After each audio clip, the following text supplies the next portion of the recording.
हाय viewers, स्वागत है आपका हमारे चैनल डबल ई माइलस्टोन पर। आज इस वीडियो में हम पढ़ेंगे इंट्रोडक्शन ऑफ ट्रांसफॉर्मर। ट्रांसफॉर्मर के बारे में परिचय, ट्रांसफॉर्मर कैसे कार्य करता है, ट्रांसफॉर्मर किस सिद्धांत पर कार्य करता है, ट्रांसफॉर्मर कहाँ काम में लिया जाता है और ट्रांसफॉर्मर के क्या क्या भाग होते हैं। इन चीज़ों के बारे में आज इस वीडियो में हम डिस्कशन करेंगे। तो हमारे सामने एक ट्रांसफॉर्मर का सिंबल बनाया हुआ है, जिसमें इधर एक वाइंडिंग है, इधर एक वाइंडिंग है और बीच में दो लाइन लगी हुई है, जिसे इस वाइंडिंग को प्राइमरी वाइंडिंग कहा जाता है। Primary winding. और जो दूसरी साइड में जो वाइंडिंग है उसे सेकेंडरी वाइंडिंग कहा जाता है। दूसरी साइड की वाइंडिंग को सेकेंडरी वाइंडिंग कहा जाता है। बीच में ये दो लाइन लगी हुई है, ये एक कोर का सिंबल होती है, कोर, ट्रांसफॉर्मर की कोर। तो ये तीन एक ट्रांसफॉर्मर के मुख्य भाग होते हैं, तो इनसे मिलकर एक ट्रांसफॉर्मर बनता है। ट्रांसफॉर्मर क्या कार्य करता है, ट्रांसफॉर्मर कैसे कार्य करता है और ट्रांसफॉर्मर कहाँ काम में आता है। जो हमारा विद्युत सिस्टम है, इलेक्ट्रिकल सिस्टम है, इसका एक मुख्य भाग कहलाता है ट्रांसफॉर्मर।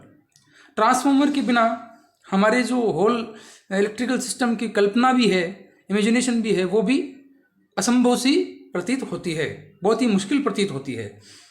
क्योंकि जब विद्युत का जनरेशन होता है, उसके बाद में हमारे घरों तक ये जब विद्युत आती है, उपभोक्ता तक जब विद्युत आती है, तो इसके बीच का एक काफ़ी लंबा प्रोसेस होता है। जैसे कि जनरेशन के बाद में विद्युत का हाई वोल्टेज पे ट्रांसमिशन किया जाता है और ट्रांसमिशन के बाद में वो डिस्ट्रीब्यूशन किया जाता है। तो काफ़ी एक लंबी और टिपिकल प्रोसेस होती है, जो कि ट्रांसफॉर्मर के बिना असंभव है। हमारा जनरेशन मुख्यतः 11 किलो वोल्ट अर्थात 11,000 वोल्ट पे होता है। लेकिन उसके पश्चात हमारे यहाँ पर जब कंज्यूमर को वोल्टेज मिलता है, हमारा घरों का स्टैंडर्ड वोल्टेज होता है, वो होता है 220 वोल्ट या 230 वोल्ट। ठीक है, तो ये 11 केवी से 230 वोल्ट कैसे हुआ, इसको कम कैसे हुआ, ये मतलब 11,000 से 230 कैसे हुआ। तो इसको कम करने में और ज़्यादा करने में वोल्टेज को जो युक्ति काम में लिया जाती है, जो डिवाइस काम में लिया जाता है, वही ट्रांसफॉर्मर कहलाता है। तो ट्रांसफॉर्मर का हमारे जो पावर सिस्टम में बहुत ही मुख्य कार्य है और पावर सप्लाई में बहुत ही मुख्य कार्य है। तो ट्रांसमिशन में क्या होता है कि वोल्टेज को पहले बढ़ाया जाता है, जैसे कि 33 केवी, 33,000, फिर 1,32,000, फिर 220 केवी मतलब 2,20,000, फिर 400 केवी 4,00,000 वोल्ट। इसके बाद में इसको वापस से स्टेप डाउन किया जाता है, 220, फिर 132, फिर 33, फिर 11 और फिर वापस से 220 पे 11 केवी स्लेस 220 वोल्ट, अर्थात 11 केवी को कम करते करते वापस से 220 वोल्ट पे ले आते हैं। 11 केवी पे लाके 220 वोल्ट पे ले आते हैं, जो हमें हमारे घरों में सप्लाई मिलती है। तो इस तरह से ट्रांसफॉर्मर पावर सिस्टम का एक बहुत ही मुख्य भाग है। हमारे विद्युत जो इलेक्ट्रिकल प्रणाली है, विद्युत सिस्टम है, विद्युत प्रणाली है, इसका बहुत ही मुख्य भाग है। तो ट्रांसफॉर्मर क्या कार्य करता है, हमें समझ में आ जाना चाहिए। द वर्किंग ऑफ ट्रांसफॉर्मर, क्या काम है इसका, ट्रांसफॉर्मर का कार्य क्या है। वोल्टेज को घटाना या फिर बढ़ाना। ट्रांसफॉर्मर का कार्य है वोल्टेज को घटाना या बढ़ाना, कम करना या अधिक करना। तो ये कार्य कौन करता है, ट्रांसफॉर्मर करेगा। कैसे करता है, किस सिद्धांत पे करता है, वो हम आगे जानेंगे। ठीक है, तो ट्रांसफॉर्मर का कार्य हमने जान लिया है कि ट्रांसफॉर्मर क्या करता है, वोल्टेज को घटाता या बढ़ाता है। अगर कभी भी पूछा जाए कि वोल्टेज को घटाने या बढ़ाने का कार्य किसका है, तो ट्रांसफॉर्मर का कार्य वोल्टेज को घटाना या बढ़ाना है। अब इसके आगे हम देखते हैं कि जो ट्रांसफॉर्मर है, वो इसमें कोई घूमने वाला भाग नहीं होता है, कोई भी रोटेटिंग पार्ट नहीं होता है। सारे पार्ट स्टैटिक होते हैं। स्टैटिक मतलब घूमने वाला कोई भाग नहीं होता है, सारे भाग स्थिर भाग होते हैं। स्टैटिक पार्ट होने की वजह से ट्रांसफॉर्मर को एक स्टैटिक डिवाइस के नाम से जाना जाता है। मतलब कि स्थिर युक्ति। कैसी युक्ति है हमारा ट्रांसफॉर्मर, स्थिर युक्ति है। स्थिर युक्ति अर्थात स्टैटिक डिवाइस है हमारा ट्रांसफॉर्मर। कैसा है, स्टैटिक डिवाइस है हमारा ट्रांसफॉर्मर। ट्रांसफॉर्मर में कोई भी रोटेटिंग पार्ट नहीं होता है, सारे भाग स्थिर भाग होते हैं। जैसे कि प्राइमरी वाइंडिंग है वो भी रोटेटिंग नहीं है, सेकेंडरी ये रोटेटिंग नहीं है, और ना ही हमारी कोर रोटेटिंग होती है या मूविंग होती है, नहीं होती है। तो इसलिए सारे भाग स्थिर भाग हैं, तो इसे एक स्थिर युक्ति के नाम से जाना जाता है। स्टैटिक होने की वजह से, स्थिर को इंग्लिश में बोलेंगे स्टैटिक, और सारे भाग स्टैटिक है, स्टेशनरी है, रुके हुए हैं, तो इन्हें क्या बोलेंगे, एक ट्रांसफॉर्मर क्या हो जाएगा, एक स्टैटिक डिवाइस हो जाएगा। तो हमें समझ गए कि ट्रांसफॉर्मर कैसा एक डिवाइस है। अगर पूछा जाए कि रोटेटिंग डिवाइस है या स्टैटिक डिवाइस है, तो हम कहेंगे स्टैटिक डिवाइस है, स्थिर युक्ति है। रोटेटिंग डिवाइस जैसे कि मोटर है, जनरेटर है, इनमें घूमने वाले भाग होते हैं, तो इसे क्या बोलेंगे, उन्हें मोटर, जनरेटर, ये एक रोटेटिंग डिवाइस होंगे। लेकिन ट्रांसफॉर्मर हमारा स्टैटिक डिवाइस होगा, स्थिर युक्ति होगी, जिसका कार्य क्या होता है, वोल्टेज को कम ज़्यादा करना, वोल्टेज को घटाना या बढ़ाना। ठीक है, तो आइए चलते हैं आगे, थोड़ा सा ट्रांसफॉर्मर के इन 2-3 भागों के बारे में हम डिस्कशन करते हैं। प्राइमरी वाइंडिंग क्या होती है, सेकेंडरी वाइंडिंग क्या होती है, और कोर क्या होती है। प्राइमरी वाइंडिंग वो होती है जिस पे सप्लाई दी जाती है। क्या होता है, सप्लाई दी जाती है, अर्थात जो इधर की प्राइमरी वाइंडिंग है, इसमें हम क्या करेंगे, सप्लाई देंगे। ठीक है, इसमें सप्लाई देंगे। ठीक है, और इधर से हम क्या करेंगे, सेकेंडरी वाइंडिंग कौन सी है, ये कौन सी हो गई, प्राइमरी वाइंडिंग, ये हो गई प्राइमरी, जिसमें सप्लाई दी जाती है। और सेकेंडरी वाइंडिंग कौन सी होगी, सेकेंडरी वाइंडिंग होगी जिससे सप्लाई ली जाती है। सप्लाई ली जाती है, जहाँ से हम सप्लाई लेते हैं उस पर क्या करते हैं, लोड जोड़ते हैं। जहाँ से सप्लाई ली जाती है या जहाँ लोड को जोड़ा जाता है, अर्थात प्राइमरी वाइंडिंग तो वो हो गई जिसमें सप्लाई दी जाएगी, इनपुट दिया जाएगा, इधर से तो सप्लाई आएगी और इधर से सप्लाई निकलेगी। तो इधर से हम क्या करेंगे, सेकेंडरी वाइंडिंग में क्या जुड़ेगा, जो लोड, हमारा कोई भी लोड है, मोटर है, जनरेटर है, पूरे गांव का एक लोड है, पूरे शहर का एक लोड है, तो वो किस पे, ट्रांसफॉर्मर के सेकेंडरी वाइंडिंग पे जुड़ता है। लोड कहाँ जोड़ा जाता है, सेकेंडरी वाइंडिंग के साइड में, सेकेंडरी साइड में लोड को जोड़ा जाता है। तो अब हमें प्राइमरी वाइंडिंग और सेकेंडरी वाइंडिंग का मतलब अच्छे से पता चल चुका है कि प्राइमरी वाइंडिंग क्या है, ट्रांसफॉर्मर का की वह वाइंडिंग जिसमें सप्लाई दी जाती है, और सेकेंडरी वाइंडिंग क्या होगी, ट्रांसफॉर्मर की वह वाइंडिंग जिस पे लोड जोड़ा जाता है या जिससे हम सप्लाई लेते हैं। ठीक है, तो ये ट्रांसफॉर्मर, हमारा बीच का भाग क्या हो गया, ये हो गया हमारा ट्रांसफॉर्मर। ठीक है, अब हमें एक, ये दोनों वाइंडिंग के बीच में हमें एक कोर रखी हुई है जो 2 लाइनें खींची हुई है। इसका क्या मतलब, ये सिंबल है, चिन्ह है, बल्कि इसका संरचना कुछ और तरीके से होती है, वो हम समझाएंगे। ठीक है, संरचना के ये 3 मुख्य भाग हैं। तो ये आप अगर नोट करना चाहो तो सभी नोट कर सकते हो कि प्राइमरी वाइंडिंग क्या है, सेकेंडरी वाइंडिंग क्या है, साथ के साथ नोट करते रहें। अब हम पढ़ते हैं कोर के बारे में कि कोर क्या है। कोर को हिंदी में क्रोड कहा जाता है, और क्रोड एक ऐसी संरचना होती है जिसके ऊपर प्राइमरी वाइंडिंग और सेकेंडरी वाइंडिंग दोनों को रखा जाता है। अब जैसे कि हमारे पास प्राइमरी वाइंडिंग और सेकेंडरी वाइंडिंग है, लपेट ऐसे ये कोयल बनी हुई है ना, तो इसी कोयल से ही वाइंडिंग बनती है, तो इसको हम रखेंगे कहाँ, तो प्राइमरी और सेकेंडरी वाइंडिंग को जिस भाग पे रखा जाता है, किस भाग पे रखा जाता है, जिस भाग पे रखा जाता है उसे क्या बोलेंगे हम, क्रोड बोलते हैं, कोर बोलते हैं। मतलब कि कोर पे क्या होता है, प्राइमरी और सेकेंडरी वाइंडिंग को रखा जाता है या फिर लपेटा जाता है। ठीक है, और दूसरा काम क्या है, कोर क्या करती है, तो कोर हमें समझ में आ गया कि कैसे क्या है, प्राइमरी और सेकेंडरी को कोर के ऊपर रखा जाता है। साथ ही साथ कोर का एक कार्य और होता है, जो चुंबकीय फ्लक्स को, जो मैग्नेटिक फ्लक्स है उसको, मैग्नेटिक फ्लक्स को पाथ प्रदान करती है। ठीक है, तो कोर का मेन काम तो क्या हो गया हमारा, कि प्राइमरी और सेकेंडरी को जहाँ रखा जाता है हम कह सकते हैं वो कोर कहलाती है। ठीक है, काम हम बाद में बताएंगे कि कोर के क्या काम है। कोर प्राइमरी और सेकेंडरी को सपोर्ट भी करती है, मैकेनिकली सपोर्ट करती है, साथ ही साथ जो मैग्नेटिक फील्ड है, मैग्नेटिक फ्लक्स है, उसको पाथ प्रोवाइड कराती है। तो हम जब भी कार्य पढ़ेंगे उनके, तो कोर के क्या काम होते हैं उसमें पढ़ेंगे। ठीक है, तो कोर को अगर कोई भी पूछा जाए कोर क्या होती है, तो प्राइमरी और सेकेंडरी को जहाँ रखा जाता है वही कोर कहलाती है। एक ऐसे भाग पे लपेटा जाता है जिसे कोर कहा जाता है। तो ये तो हमारा स्टैटिक सिंबल है ट्रांसफॉर्मर का, ये प्राइमरी और ये कोर और ये सेकेंडरी वाइंडिंग। ठीक है, लेकिन असलियत में कैसे होती है ट्रांसफार्मर की संरचना, तो आइए देखते हैं। ये डायग्राम वगैरह बना सकते हो आप समझने के लिए साथ के साथ।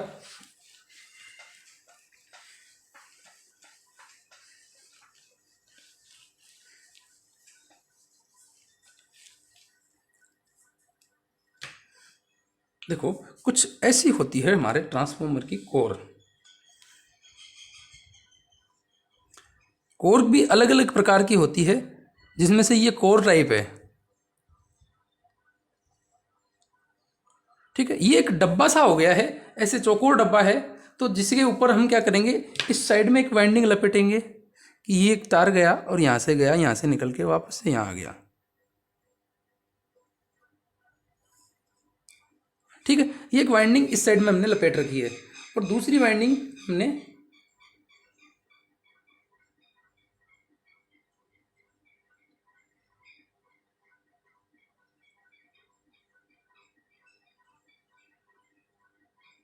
तो ये जो हमारा भाग हुआ वो तो क्या कहलाएगा, ये तो कहलाएगी हमारी कोर, क्रोड। ये होगी हमारी प्राइमरी वाइंडिंग और ये हमारी होगी सेकेंडरी वाइंडिंग।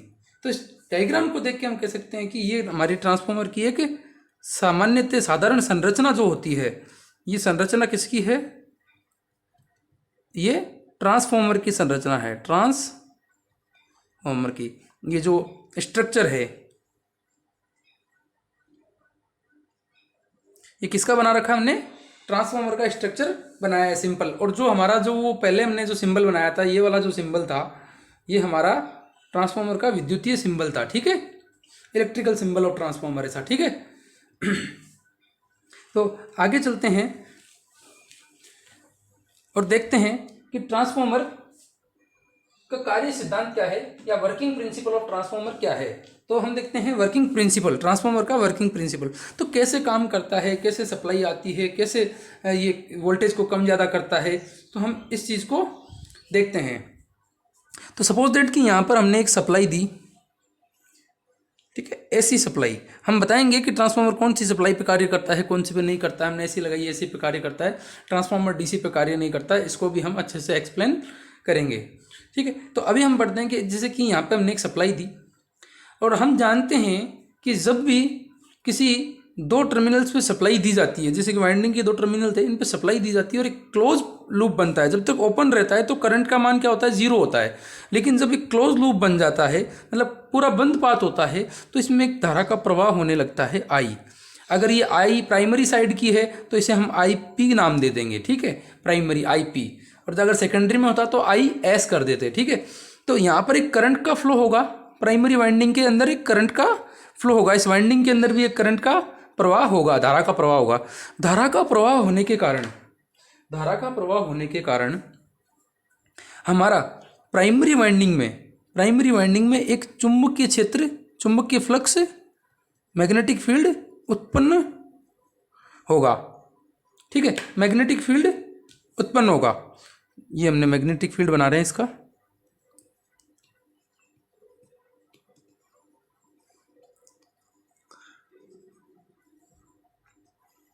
ठीक है, तो ऐसे करके एक मैग्नेटिक फील्ड क्रिएट होगा, किसमें, प्राइमरी वाइंडिंग में। किसकी वजह से होगा,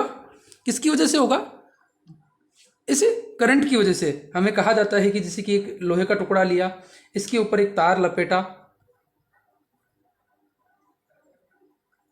और फिर इसको एक डीसी सप्लाई दी जाती है। अगर डीसी सप्लाई दी जाती है तो उसमें स्टैटिक मैग्नेटिक फील्ड आता है, डीसी सप्लाई में स्थिर चुंबकीय क्षेत्र।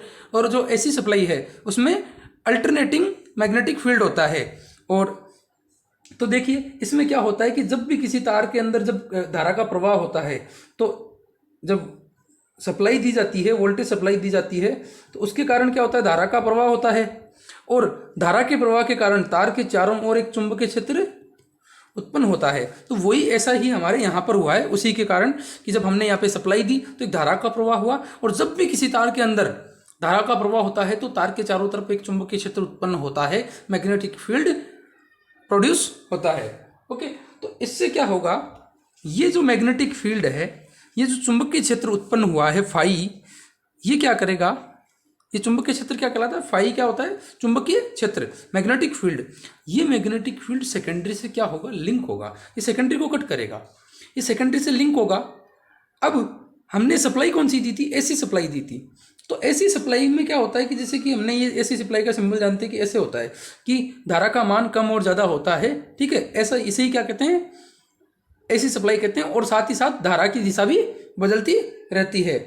तो इससे क्या होगा कि जब ये इसमें परिवर्तन हो रहा है धारा की दिशा में, कि एक बार इधर से इधर हो रहा है और कम ज़्यादा जो धारा हो रही है, तो इसमें जो चुंबकीय क्षेत्र होगा, एसी की वजह से जो चुंबकीय क्षेत्र होगा, एसी की वजह से जो मैग्नेटिक फील्ड होगा, प्रत्यावर्ती सप्लाई है ना यहाँ पर, एसी अल्टरनेटिंग करंट, इसकी वजह से क्या होगा, जो मैग्नेटिक फील्ड होगा वो कैसा होगा,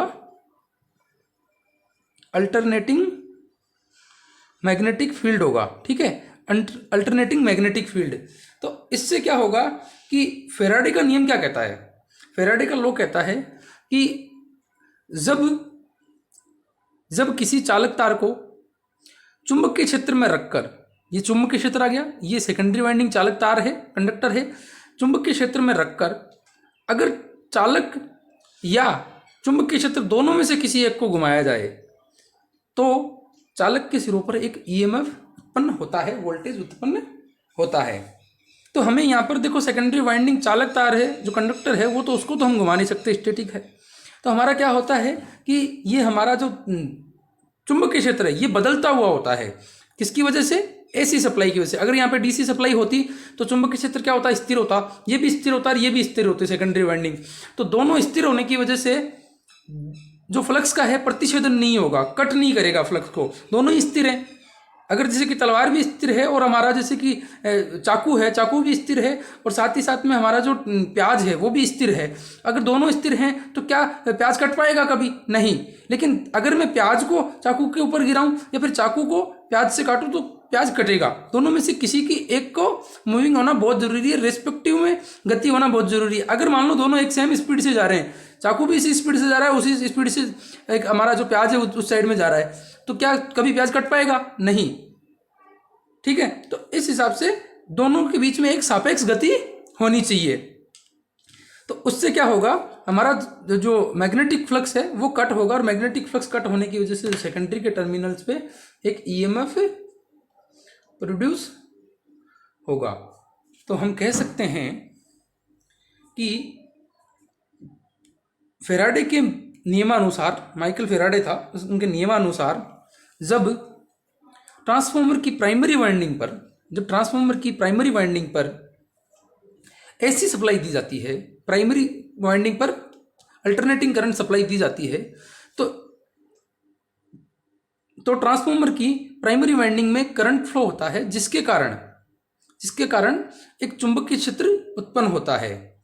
यह प्रत्यावर्ती चुंबकीय क्षेत्र, कैसा चुंबकीय क्षेत्र होगा, प्रत्यावर्ती चुंबकीय क्षेत्र होगा, अल्टरनेटिंग मैग्नेटिक फील्ड होगा, हमने बताया। तो ये alternating magnetic field secondary winding के जो कंडक्टर्स हैं, चालक तार हैं, इनको क्या करेगा, कट करेगा। सेकेंडरी वाइंडिंग के चालक तार को कट करेगा, फलस्वरूप, है ना, इसके रिजल्ट में हमें क्या मिलेगा, फलस्वरूप सेकेंडरी वाइंडिंग के टर्मिनल्स पे एक ईएमएफ प्रोड्यूस होता है। और ये किसके नियमानुसार होता है, ये फैराडे के नियमानुसार होता है। जो ईएमएफ उत्पन्न होता है वो किसके नियमानुसार होते हैं, और ये सिद्धांत कौन सा कहलाएगा, ये सिद्धांत कौन सा कहलाएगा कि इसकी वजह से इसमें ईएमएफ उत्पन्न हुआ। किसकी वजह से हुआ, प्राइमरी की वजह से सेकेंडरी में होना। हमने तो प्राइमरी में दिया था केवल सप्लाई, ईएमएफ या वोल्टेज सप्लाई जो भी मानो, इधर जो प्राइमरी का ईएमएफ हो जाता है वो ईपी हो जाता है, इधर क्या मिलेगा, ईएस, ठीक है। तो प्राइमरी में अपन ने सप्लाई दी थी और सेकेंडरी में अपन ने ली, तो इसे क्या बोलेंगे, म्यूचुअल इंडक्शन। इसी नियम को क्या बोलते हैं, म्यूचुअल इंडक्शन, हिंदी में बोलते हैं अनन्य प्रेरण, ठीक है। जैसे कि हमारा फेसबुक वगैरह पे होता है कि मेरा फ्रेंड, उसका फ्रेंड क्या हुआ, किसकी वजह से कोई फ्रेंड बनता है तो उसे क्या बोलते हैं, म्यूचुअल फ्रेंड बोलते हैं ना। तो वैसे इसकी वजह से इसमें उत्पन्न हुआ ईएमएफ। तो इसमें नियम कौन सा हो गया, म्यूचुअल वाला नियम हो गया, म्यूचुअल इंडक्शन का नियम हो गया, ठीक है। प्रेरण, कौन सा प्रेरण होगा, म्यूचुअल इंडक्शन, ठीक है, अनन्य प्रेरण। तो हमारा जो ट्रांसफार्मर का सिद्धांत होगा वो हम लिख सकते हैं कि सिद्धांत क्या होगा, किस सिद्धांत पे कार्य करता है? म्यूचुअल इंडक्शन के सिद्धांत पे कार्य करता है, अनन्य प्रेरण। और जो ईएमएफ उत्पन्न होता है वो किस नियम पे होता है? फेराडे के नियम पे होता है, फेराडे के नियम पे होता है, फेराडे के नियमानुसार इसमें उत्पन्न होता है। ठीक है, जो फेराडे ने डीसी जनरेटर के लिए बताया था कि कैसे क्या एक ईएमएफ कभी भी प्रोड्यूस होगा तो वो कैसे होगा, सेम उसी नियम पे यहाँ पे होता है। वो कभी नहीं बदल सकता। जहाँ पे भी अगर मैग्नेटिकली तौर पे एक मैग्नेटिक सिद्धांत पे अगर ईएमएफ प्रोड्यूस हो रहा है तो वो सेम फेराडे के नियमानुसार ही होगा, चाहे वो मोटर हो, चाहे जनरेटर हो, चाहे ट्रांसफॉर्मर हो। कहीं पे भी किसी भी तरीके से अगर उत्पन्न हो रहा है तो वो फेराडे के नियमानुसार ही होगा। बस हो सकता है कि उसमें म्यूचुअल इंडक्शन हो, सेल्फ इंडक्शन हो, कई अलग तरीके से हो सकता है, लेकिन यहाँ पे जो ट्रांसफॉर्मर में होता है वो किस सिद्धांत पे होगा? जो ये कार्य होता है ट्रांसफॉर्मर, कार्य किस सिद्धांत पे करेगा? कार्य सिद्धांत क्या होगा? वर्किंग प्रिंसिपल क्या हो जाएगा? म्यूचुअल इंडक्शन कार्य सिद्धांत, वर्किंग प्रिंसिपल लिख सकते हो। Working principle of the transformer is mutual induction. अनन्य प्रेरण के सिद्धांत पर ट्रांसफॉर्मर कार्य करता है, और ट्रांसफॉर्मर में अगर ईएमएफ उत्पन्न होता है तो वो फेराडे के नियमानुसार होता है। ठीक है, ओके, आप ये नोट कर सकते हो। आगे चलते हैं अपन और थोड़ी सी चीज और समझते हैं कि अगर हमने डीसी सप्लाई दे दी एसी की जगह, अगर हमने एसी की जगह यहाँ पे डीसी सप्लाई इसको दे दी तो क्या होगा? अगर ट्रांसफॉर्मर को डीसी सप्लाई दे दी जाए, नोट लगा के लिखना, अगर ट्रांसफॉर्मर को डीसी सप्लाई दे दी जाए तो क्या होगा? डीसी सप्लाई से भी करंट तो फ्लो होगा। अब हमारा देखो, जो कोयल बनी हुई होती है वो मोस्टली इंडक्टिव होती है। ठीक है, इंडक्टर की बनी होती है, कोयल तो होती है। और कोयल में उत्पन्न बाधा कितनी होती है कि अगर जो हमारा जो करंट होता है वो सर्किट में कुल बाधा के व्युत्क्रमानुपाती होता है। कौन? आई। धारा का मान बाधा के इनवर्सली प्रोपोर्शनल होता है, इम्पीडेंस के टोटल जो हमारा अपोज है उसके इनवर्सली प्रोपोर्शनल होगा। तो अपोजिशन जैसे बढ़ेगा, बाधा जैसे बढ़ेगी तो करंट कम होता जाएगा, और बाधा कम होगी तो करंट बढ़ता जाएगा। तो हम देखते हैं कि ट्रांसफॉर्मर में जो बाधा है वो कितनी है, टोटल अपोजिशन कितना है, करंट का अपोजिशन कितना है। तो देखो, एक होता है रेजिस्टर आर, क्या होता है? रेजिस्टर। रेजिस्टर की वजह से जो बाधा उत्पन्न होती है उसे क्या बोलते हैं? रेजिस्टेंस। ठीक है, एक होता है एल, इंडक्टर। इंडक्टर की वजह से जो बाधा होती है उसे क्या बोलते हैं? Inductive reactance. ये तो होता है रेजिस्टेंस और ये होता है रिएक्टेंस। और जो कैपेसिटर होता है सी, इसकी वजह से जो बाधा होती है वो होती है कैपेसिटिव रिएक्टेंस। ठीक है, ये तीनों ही बाधा है, capacitive, inductive reactance, capacitive reactance और रेजिस्टेंस। रेजिस्टेंस तो रेजिस्टर के द्वारा उत्पन्न बाधा है। जो इंडक्टिव रिएक्टेंस है, रिएक्टेंस क्या होता है? एल या सी की वजह से किसी से उत्पन्न बाधा रिएक्टेंस कहलाता है। अगर वो एल इंडक्टर से अगर उत्पन्न बाधा है, अपोजिशन है, तो वो इंडक्टिव रिएक्टेंस, और अगर कैपेसिटर से है तो वो कैपेसिटिव रिएक्टेंस। इसका सिंबल होता है आर, इसका सिंबल होता है एक्स एल, और इसका सिंबल होता है एक्स सी। एक्स का मतलब क्या हो गया? रिएक्टेंस।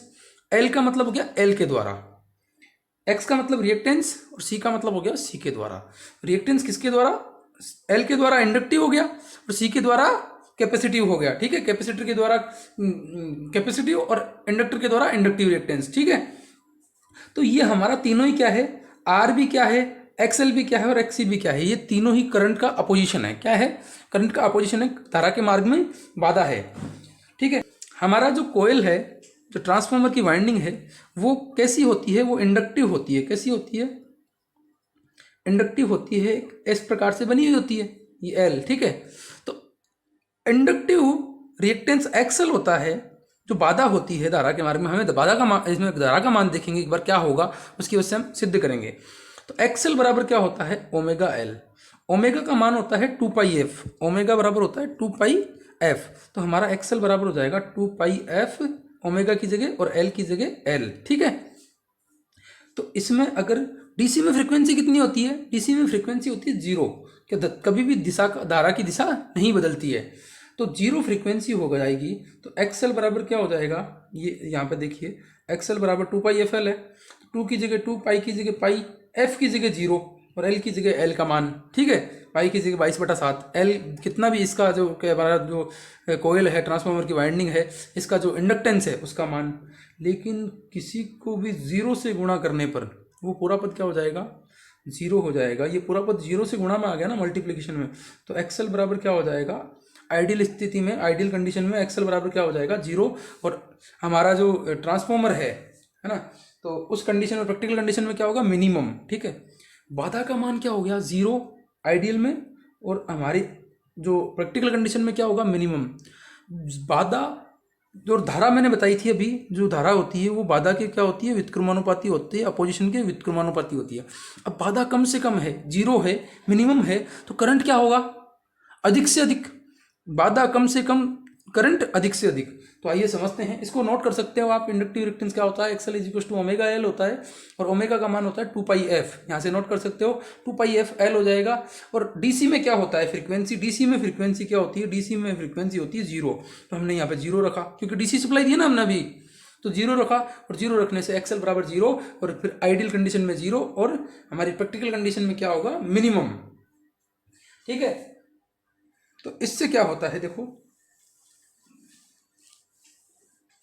अब हमारा करंट का मान क्या हो गया, अधिक हो गया, बहुत अधिक हो गया। ठीक है, करंट का मान अधिक, बहुत अधिक होने से, क्योंकि बाधा का मान बहुत कम हो गया, करंट का मान अधिक होने से जो हीट होती है, हीट का फॉर्मूला होता है I²RT, ऊष्मा, है ना, गर्मी।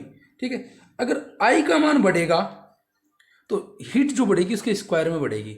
मतलब कि हीट, अगर I का मान 2 गुना हुआ तो हीट 4 गुना, I का मान 3 गुना हुआ तो हीट 9 गुना, I का मान 4 से गुना हुआ तो हीट 16 गुना हो जाएगी। तो इस प्रकार से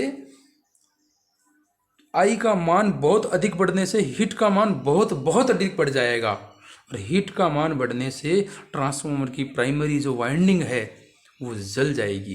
क्या होगा, अगर डीसी सप्लाई दे दी जाए तो ट्रांसफार्मर की प्राइमरी वाइंडिंग, डायरेक्ट लिख देते हैं, प्राइमरी जल जाएगी। क्या होगा, डीसी सप्लाई पे क्या होगा, अगर ट्रांसफार्मर को डीसी सप्लाई दे दी जाए तो प्राइमरी वाइंडिंग जल जाएगी। तो इस प्रकार से हम कह सकते हैं कि ट्रांसफार्मर केवल और केवल एसी सप्लाई पे ही कार्य करता है। ट्रांसफार्मर एसी पे कार्य करता है और डीसी पे कार्य नहीं करता है। इसलिए हमने सुना है कि डीसी मोटर होती है, एसी मोटर होती है, डीसी जनरेटर होता है, एसी जनरेटर को हम अल्टरनेटर बोलते हैं, एसी से विद्युत उत्पन्न होती है, डीसी में भी होती है। लेकिन ट्रांसफार्मर कभी हमने डीसी ट्रांसफार्मर नहीं सुना, हमने केवल एसी का ट्रांसफार्मर, नाम एसी का ट्रांसफार्मर बोलने की जरूरत ही नहीं है, ट्रांसफार्मर सुना है इसलिए, और क्या डीसी ट्रांसफार्मर नहीं होता है। ठीक है, तो इसके अलावा अब हम ट्रांसफार्मर की संरचना के बारे में हम पढ़ा है कि कोर क्या काम करती है, वो हम पढ़ेंगे अगले नेक्स्ट वीडियो में। इसके साथ ही हम अगले वीडियोस में ट्रांसफार्मर के डिफरेंट टाइप्स पढ़ेंगे कि ट्रांसफार्मर किन किन आधार पे ट्रांसफार्मर का वर्गीकरण किया जा सकता है, क्लासिफिकेशन किया जा सकता है ट्रांसफार्मर का। जैसे कि वोल्टेज के आधार पे होगा, स्टेप अप होगा, स्टेप डाउन होगा, है ना, वोल्टेज कब बढ़ेगा कब घटेगा। हमारा काम है ट्रांसफार्मर का वोल्टेज को बढ़ाना या घटाना या घटाना या बढ़ाना। ठीक है, तो ये किस तरीके से घटाएगा, किस तरीके से बढ़ाएगा। अभी तक तो हमने इतना जाना है कि ट्रांसफार्मर का जो इंट्रोडक्शन क्या है, कि ट्रांसफार्मर करता क्या है और कैसे करता है, वर्किंग प्रिंसिपल क्या है, ट्रांसफार्मर ने काम कैसे किया। कहने का मतलब कि ट्रांसफार्मर क्या काम करता है और वो कैसे करता है। ट्रांसफार्मर वोल्टेज को घटाता बढ़ाता है। तो अभी तो हमने प्राइमरी से सेकेंडरी में वोल्टेज कैसा आया इतना ही जाना है, कि प्राइमरी में चुंबकीय फ्लक्स उत्पन्न हुआ, मैग्नेटिक फ्लक्स प्रोड्यूस होने की वजह से मैग्नेटिक फ्लक्स अल्टरनेटिंग था, अल्टरनेटिंग मैग्नेटिक फ्लक्स की वजह से सेकेंडरी में हमारे ईएमएफ उत्पन्न हो गया। इतना हमने जान लिया है कि यहाँ पर सेकेंडरी में, प्राइमरी में वोल्टेज लगाने पर सेकेंडरी में वोल्टेज कैसे मिलेगा। ठीक है, इतना हम जान लिया है। और ये फेराडे के सिद्धांत पे होता है, म्यूचुअल इंडक्शन पर, अन्योन्य प्रेरण पर। ठीक है, और इसके अलावा हमने जान लिया कि एसी ट्रांसफार्मर होता है, डीसी क्यों नहीं होता है। डीसी के 2 कारण हो जाते हैं कि पहली बात तो फ्रीक्वेंसी नहीं है, और दूसरी बात अगर जलता भी नहीं है तो फ्रीक्वेंसी नहीं होने के कारण जो डीसी में मैग्नेटिक फ्लक्स अगर जो जनरेट होगा वो क्या होगा, वो स्टैटिक होगा, ये भी स्थिर है, सेकेंडरी के कंडक्टर्स भी स्थिर है। और फेराडे ने कहा था कि दोनों में से एक का गतिमान होना बहुत ही आवश्यक है।